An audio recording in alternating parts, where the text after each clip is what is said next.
And joining me live in studio to further unpack this is political analyst Levy Ndou. Thank you so much for joining us here on Morning Prime. We really do appreciate your time. Firstly, what are your thoughts surrounding the DA's questions for Zuma on his position on South Africa's economic stability? You know, given the ongoing investigation into the Minister of Finance, Pravin Gordhan, and its impact. Well, good morning and good morning to the viewers. I think this gives the president an opportunity to clarify South Africans, especially on the matter surrounding the finance minister.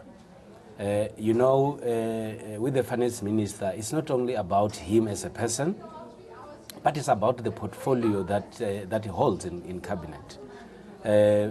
Citizens would love to stay in a country that is stable economically, having the economy that is able to create jobs, and the economy that is growing. And obviously, when we have the finance minister being surrounded by this kind of controversies, it actually affects him from performing his responsibilities effectively, and hence it then affects the economy.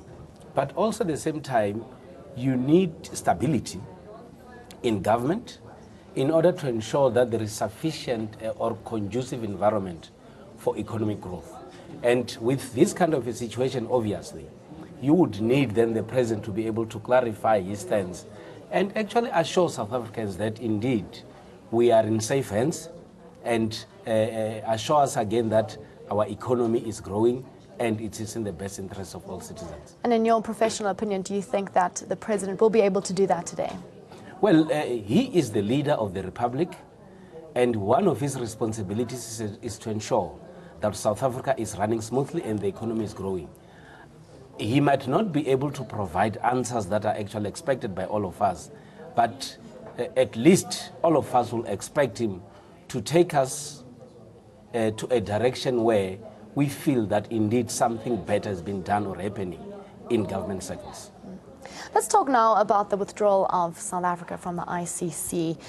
Do you think this will be addressed tomorrow?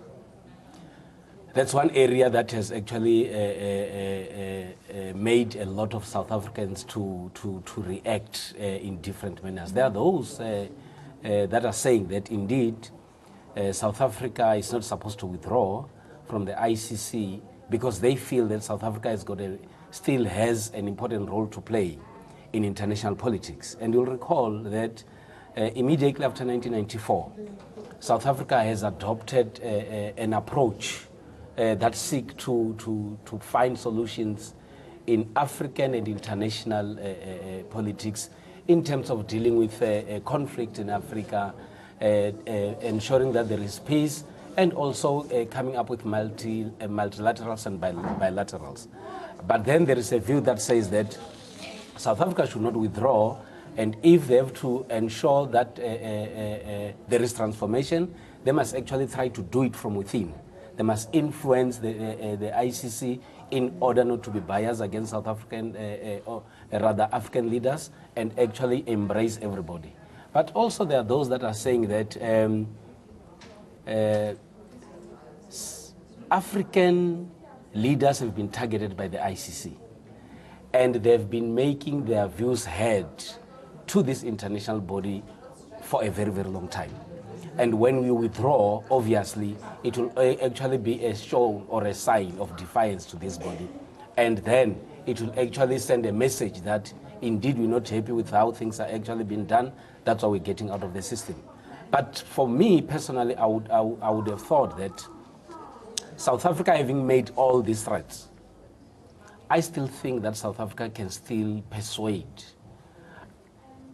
with other African leaders. They can still persuade their counterparts in international politics to ensure that the IEC becomes transformed. Now, previous question and answer sessions have been disrupted by opposition parties either boycotting his address or demanding answers on other matters, not on the agenda, perhaps maybe the state capture report. Do you foresee this happening tomorrow? Well, President Zuma is heading to Parliament at a time where there is anxiousness on the part of South Africans. Firstly, on the Pravin Gordhan issue, everybody would love to hear exactly what is happening because it creates instability. But also at the same time, you have the state capture report that everybody has been waiting for a very, very long time. And unfortunately, now there are court processes.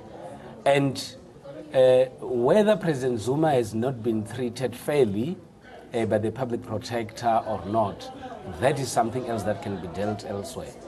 But then you also don't need a situation where you have got the state president who is behaving or acting in a suspicious manner. Because my view would have been that maybe the president should have done something to ensure that his views goes to the public protector before the public protector finishes responsibilities. Unfortunately, that did not happen.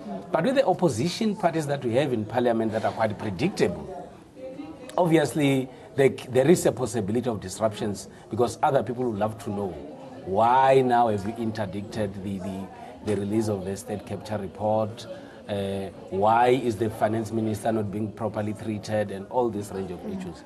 But if given sufficient opportunity, you'd expect the state president to clarify South Africans about all these issues so that we should know exactly where government is actually going.